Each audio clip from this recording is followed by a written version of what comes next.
صباح النور. والله اليوم جاء في بالي باش نحكي لكم على حاجة مهمة برشا. والحقيقة شفت برشا ناس مش فاهمين الحقيقة بالضبط شنية في وضع الأعلام. نقرا هو صحافي تقلب هو تلفزة كانت تعدي هكا ولا هكا. شوف يلزمكم تفهموا شنو اللي قاعد صاير اليوم في البلاد، والاعلام شكون يتحكم فيه اليوم وكش ولا يخدم في لي زاجوندا بشكل مفضوح. باهي، اي سيدي هات نبداو من الملك العمومي. الساعه ملك العموم اللي هي التلفزة الوطنية.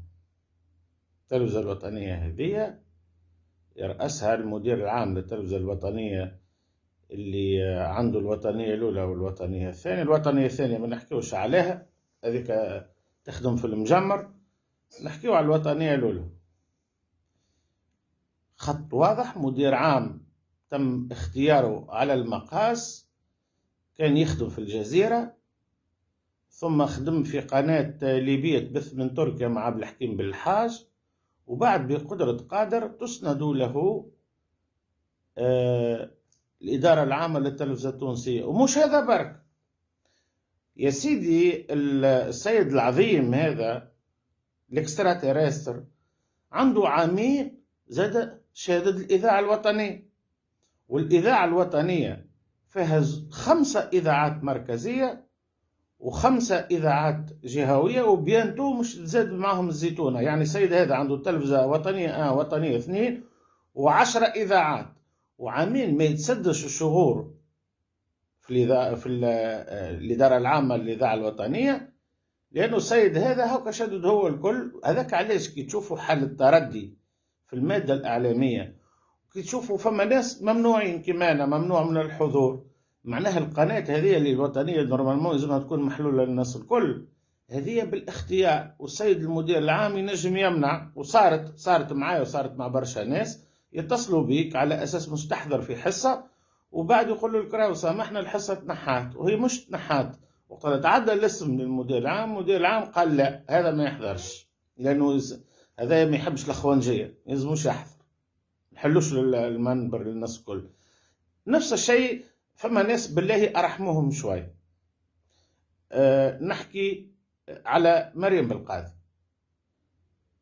مش ندافع عليها من باب أنها صديقة أو لا. وانتم لاحظتوا اللي أنا تقريبا عندي أكثر من 3 سنين ما طلعتش في الحوار. أما نحب نقول لكم حاجة، وأنه راهو مريم une femme professionnelle، لكن الله غالب الخط التحريري هو مريم ولات خوانجية. سي با فري، سي با سا. شوف، الخط التحريري فرضا على قناة الحوار. تعرفوا بالقداء اللي قناة الحوار في الانتخابات وقفت مع عبد الكريم الزبيدي ضد يوسف الشاهد، واللي وقف سامي الفهري في الحبس هو يوسف الشاهد. واليوم الاخوانجيه ابتزوا فيه، يخدموا به ويوعدوا فيه باش يخرجوه. ولذا راهو الشيء هذا الخط التحريري هذايا مفروض، وتخريج مايا القصوري في نفس الاطار، وتخريج لطفي العماري في نفس الاطار. يعني راهي هذه ناس تعاني.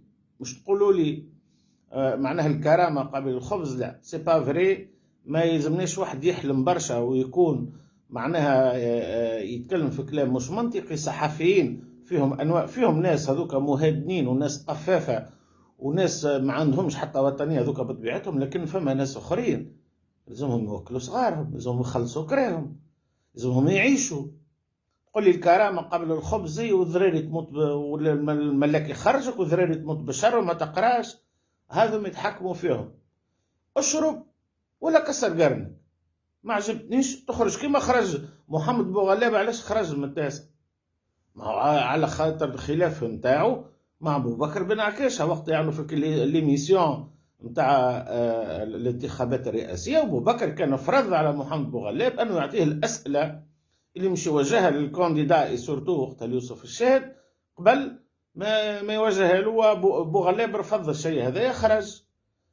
معناها خويا انا عندي خط تحريري، يا تخدم هكا راهو معناها ما تظلموش الصحفيين برشا.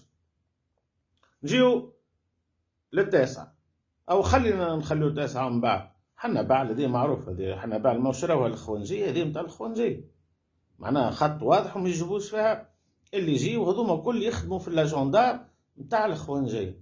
وناس فما ناس اليوم باش تنجم تكمل تخدم كما قلت انا الحوار يلزمك تمشي على عظم وما تكسروش، ما تنجمش تجي ضد التيار لانه العباد هذوما قويين وراجل في الحبس شادينه اونوتاج. باهي جو قناه التاسعه،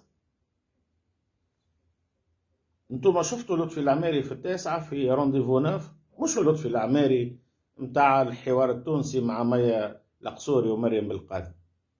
وهذا امر مفهوم، لانك يلزمك تطيح شويه في البريسيون سينو يخرجوك. متبشر ما عادش تخدم. اليوم القناه تاخذ اتجاه اخر، عندها دي كونستانت. قال شنو نوعوا في اللي بلاتو، نجيبوا دي كرونيكور خوانجيه. عليه هما في التلفز تاع الاخوان يجيبوا دي كرونيكور مع دينهم ولا في تلفزهم في الزيتونه في حنابال في الوطنيه اللي هي شبه خوانجيه، ما يجيبوش. شوف، بضمان التنوع، مش باسم ضمان التنوع وانك تخون بلادك وانك تخدم اجنده نتاع خوانجيه. راهو هذايا عندك ما شاء الله من الاعلاميين وما شاء الله من السياسيين ومن المجتمع المدني تنجم تجيبهم، وهذا خطره يا انت اليوم. لانه راهي الماده الاعلاميه ماده خطيره برشا، راهي الماده هذيا تساهم في تشكيل الراي العام، وراهي المعلومات تبدا تتسرب بشويه بشويه، بداو يزرقوا فيها بشويه بشويه وتتعدى بشويه بشويه. اتونسيون اليوم جيش كما التاسعه مثلا، اليوم اذا تحب تحضر في التاسعه ما يلزمكش تجبد برشا على الخوانجيه بالملامسه فقط، ما تغوصش. ما يلزمكش تجبد على يوسف الشاهد لان اسمها قناه الشاهد، هذاك ذلك تو كان يرجعوها اسمها شاهد خي. ما يلزمكش تجبد وديع الجاري، خاصة ضحكتني حكاية وديع الجاري اللي أنا كنت في الأفير بتاع سي اس اس ليتوال، كنت محامي ليتوال. كانت قناة التاسعة مكرسة وقتها لمحاربة المكتب الجامعي ولمحاربة وديع الجاري، وهذاك تعرفوا حكاية أبو عياضي توسا. اليوم سبحان الله مغير الأحوال، وديع الجرو ما يلزموش يتجبد في التاسعة، وكأنها ولات شركة قناة بينه وبين يوسف الشاهد.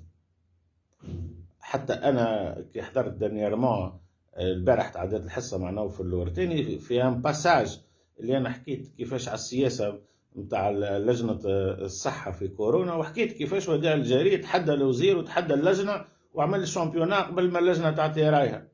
إبان الباساج هذاك تقص، ما يلزمكش تحكي كيفاش السويدية، كيف تحكي على السويدية معقول وهذا ولا سي يوسف.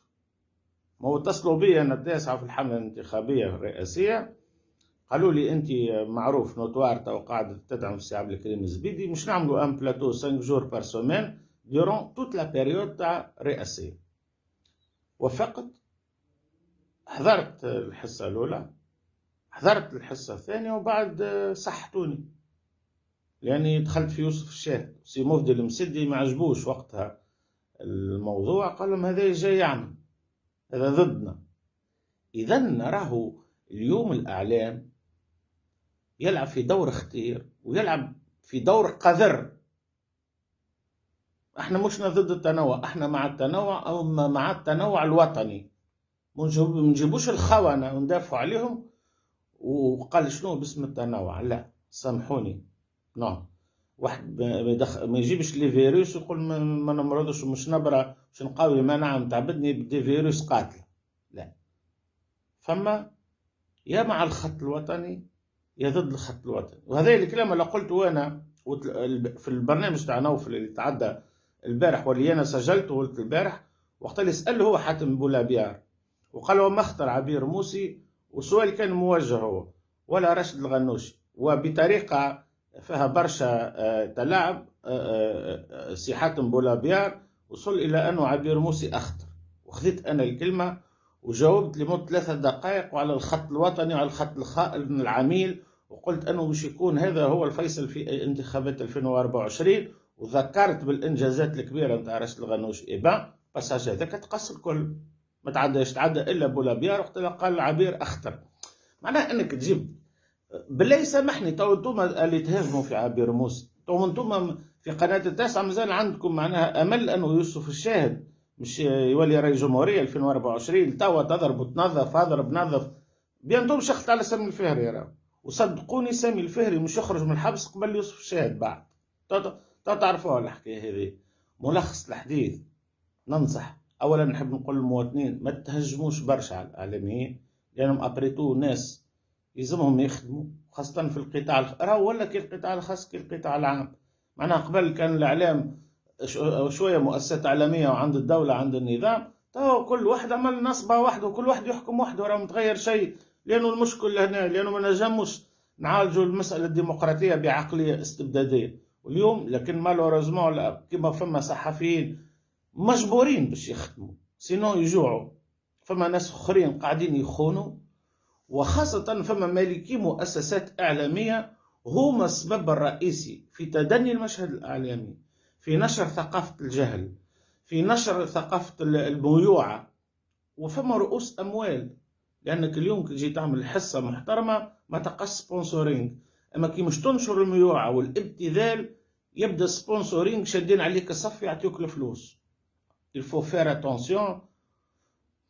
والهيكا راهو عندها شغل كبير، ما نعرفش مرة اون دون دو سي تمشي الهيكا، مرة تقوم مرة ترقد، وراهي هذه مسؤولية الجميع. وهذا قطاع خطير، وهذا قطاع يشكل الرأي العام، وهذا قطاع يأثر على مستقبل تونس. وي، لأنه في تشكيل الرأي السياسي وتحديد اختيارات المواطن في الانتخابات راهو عنده خطر كبير على مستقبل تونس. إن شاء الله العباد هذه نقص شوية.